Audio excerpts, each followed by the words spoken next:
नमस्कार दोस्तों, स्वागत है आपका पीसीएस बाबा में। बहुत दिन बाद मिल रहा हूँ। कुछ इंगेजमेंट था, कुछ फैमिली फंक्शन था और कुछ पर्सनल भी रीज़न थे जिसके चलते मैं वीडियो नहीं बना सका।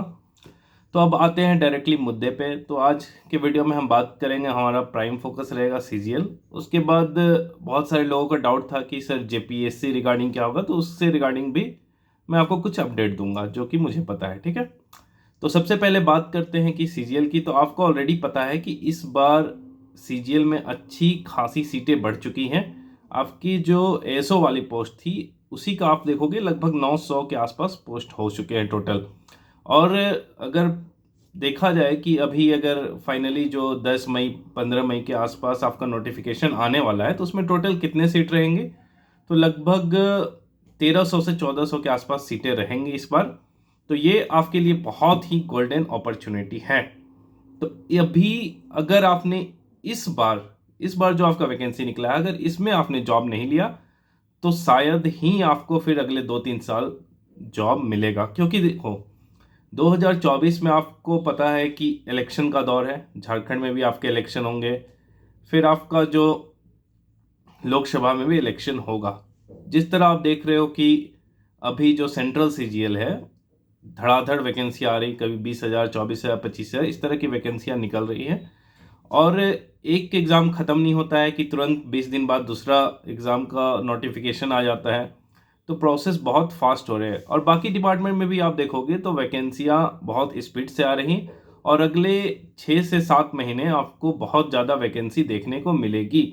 और एक चीज़ की और गारंटी है कि जितनी भी वैकेंसी देखने को मिलेगी आपको यही 6-7 महीने में मिलेगी। उसके बाद उसका एग्जामिनेशन होगा, प्रोसेस चलेगा, उसके बाद 24 का इलेक्शन हो जाएगा, उसके बाद 2-3 साल आपके सेंट्रल गवर्नमेंट हो या स्टेट गवर्नमेंट हो दोनों सो जाएगी।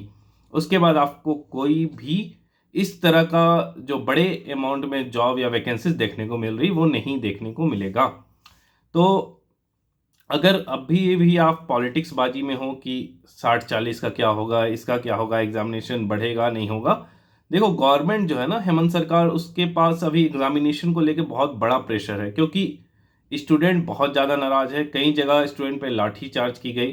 तो अगर इस सिचुएशन में गवर्नमेंट का जो ये जेएसएससी एग्ज़ाम है एक फेस सेवियर टाइप काम करेगा, मतलब वो जेएसएससी के एग्ज़ाम को कंडक्ट करा के बहुत जल्द इसका रिजल्ट देके लोगों को ज्वाइनिंग देके गवर्नमेंट ये दिखाने की कोशिश करेगी कि हाँ, हमने अपने कार्यकाल में बहुत ही तेज़ी से जेएसएससी सीजीएल की एग्ज़ाम को करा दिया, और उसका क्रेडिट लेना चाहेगी। इसीलिए अब एक चीज़ तो आप दिमाग में बैठा लो कि आपका एग्ज़ाम होगा ही। पहले भी आपने जब पूछा था, लोग जब बार बार इधर उधर अफवाह उड़ रही थी कि मई में होगा, जून में होगा, तब भी मैंने आपको कहा था कि अगस्त सितंबर से पहले भूल जाओ, कुछ नहीं होने वाला है। जिन्होंने देखा होगा उन्हें याद है। और आप देखोगे नोटिस में भी यही कहा गया कि एग्जामिनेशन आपका सितंबर में होगा और फॉर्म वही 10-15 मई के आसपास अभी आ जाएगा आपका नोटिफिकेशन। तो इसके बाद अब आपको अपनी प्रायोरिटी डिसाइड करनी है। क्योंकि देखिए अब थोड़ा सा जेपीएससी की मैं आपको बताऊं, कुछ लोग था कि जेपीएससी या जेएसएससी में अभी किस पे फोकस करें। तो अभी जो करंट सिनेरियो है, जहां तक कि मतलब जितने भी कुछ लोगों से बात हुई इधर उधर से, तो अभी तक से जेपीएससी पूरी तरह ब्लैंक है, मतलब कहीं से कुछ भी इंफॉर्मेशन नहीं है। इसीलिए अभी 3-4 महीने तो आप सो जाओ आराम से। मुझे नहीं लगता है कि 3-4 महीने अभी वैकेंसी आने वाली है जेपीएससी की।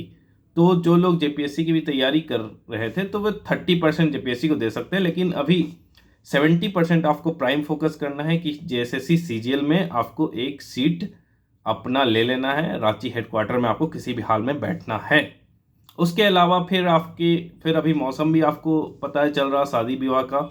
तो फिर एक चीज़ आपको क्लियर कर लेना होगा कि आपको कुर्सी चाहिए या फिर आप ऐसे ही घूम घूम के लटक लटक के दूसरों की शादी ब्याह और दूसरी की खुशियां देखते रहोगे। तो आपको अपना एक जॉब चाहिए होगा, इसलिए कुछ कुर्बानियां देना होगा। इस क्रम में आपको सब कुछ भूल के एक प्राइम फोकस के साथ लड़ना होगा, क्योंकि यहां मुफ्त में कुछ नहीं मिलेगा। Without pain there is no gain, और ये सच्चाई है। बिना दर्द के दुनिया में आज तक किसी को कुछ भी नहीं मिला है। कई बार आपको टूटना पड़ेगा, आप डिप्रेस्ड हो जाओगे, आप फ्रस्ट्रेट हो जाओगे, आप रोने लगोगे, लेकिन उस हर एक पल में आपको दो चीज ध्यान रखना है। अपना सपना, कि अगर मैं उस पोजीशन में पहुंच गया तो मेरी ज़िंदगी पूरी पलट जाएगी। तो ये जो 1 सेकंड के लिए या फिर 1 घंटे 2 घंटे के लिए जो मेरे अंदर नेगेटिविटी आ रहा, जो मेरे अंदर डर आ रहा, जो मैं कॉन्फिडेंस नहीं फ़ील कर पा रहा हूँ, तो मैं अभी अपने आप को होल्ड कर लूँगा, ताकि अगर मैंने अभी अपने आप को सँभाल लिया, तो बाद में जो कंडीशन है फ्यूचर कुछ और होगा। इसीलिए कुछ भी हो जाए, मतलब बड़ा से बड़ा आफ़त आ जाए, विपत्ति आ जाए, तूफ़ान, मतलब आपकी ज़िंदगी में पूरा एकदम बवंडर सा मच जाए, तभी भी आपको सँभलना है। आपको झुकना नहीं है, थोड़ा-थोड़ा ही, लेकिन आपको एफ़र्ट डालते रहना है, कंटिन्यू रहना है। क्योंकि एक चीज़ आप लिख लो, अगर आपने ऑनेस्टली, मतलब पूरे दिलो दिमाग जी जान लगा के अगर एफ़र्ट डाल दिया, बिना 1 सेकंड भी वेस्ट किए, सही डायरेक्शन में सही एफ़र्ट डाल दिया, तो फिर दुनिया का कोई भी ताकत आपका सिलेक्शन करने से नहीं रोक सकता। हो सकता है वो दिन अगर आपका खराब हुआ, आप यहाँ सेलेक्ट नहीं हुए, कहीं और हो जाओगे, यहाँ नहीं होगे, कहीं और हो जाओगे। लेकिन अगर आपने कंटिन्यूटी बनाए रखी अपनी, तो आपका सिलेक्शन पक्का 100% होगा। और इस दौरान आपको हमेशा, जब भी आप टूटो, तो हमेशा अपने माता-पिता की कुर्बानी को याद रखो। क्योंकि एक चीज़ हमेशा याद रखना, चाहे तुम कितने भी टूट जाओ, खत्म हो जाओ इस दुनिया में, कोई साथ नहीं देगा सिवाय माता-पिता के। इसलिए अगर तुम्हारा कुछ सपना नहीं है, तो कम से कम उनके सपने के लिए, अपने माँ-बाप के सपने के लिए जियो और एकदम झोंक दो। अभी भी मैं कह रहा हूँ कि अगर अभी भी आज तक भी जिन्होंने वैसी तैयारी नहीं की, जिन्होंने टाइम पास किया है, वे अभी भी अगर जी-जान झोंक दें, तो वे सिलेक्शन ले जाएँगे। Nothing is impossible. इम्पॉसिबल कुछ भी नहीं है। ऐसे इतिहास में कई उदाहरण हैं।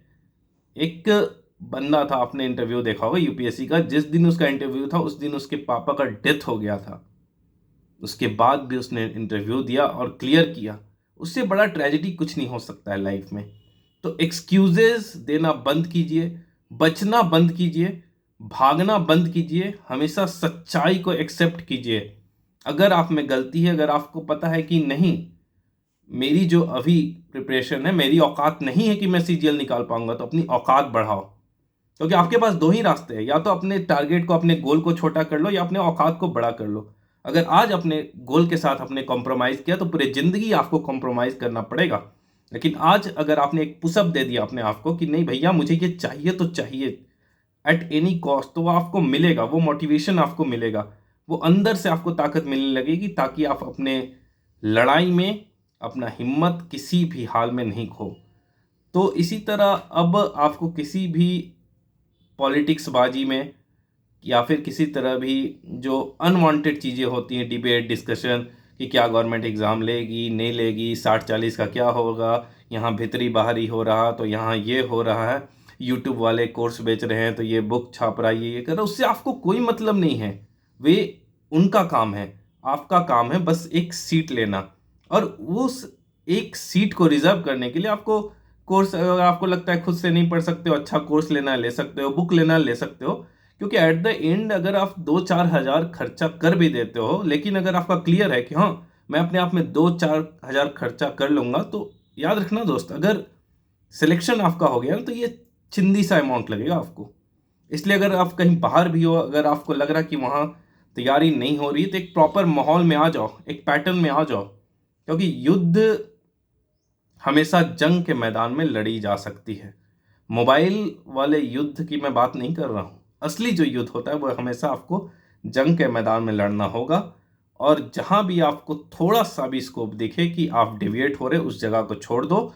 और समय आ गया है कि आपको फिर एक बार वनाश्रम व्यवस्था जो होता है, कि पूरे दुनिया से आपको कटना होगा, और एक जगह आपको बैठ के शांत चित्त से एक अच्छे ग्रुपिंग के साथ पढ़ना होगा, डिस्कस करना होगा।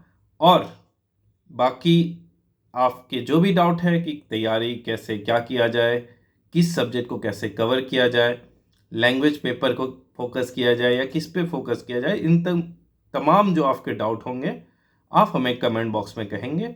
तो उसके बाद हम आपको बताएंगे कि आगे की क्या क्या स्ट्रेटजीज होने चाहिए।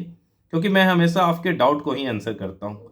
अननेसेसरी वीडियो बनाने का मुझे मतलब वैसा ना शौक है, और आप भी बोर हो जाते हो देखते देखते। तो आपके जो जेन्युइन डाउट है आप उसे कमेंट करना, फिर मैं उस पर एक वीडियो जल्द से जल्द बनाऊंगा। मिलते हैं नेक्स्ट वीडियो।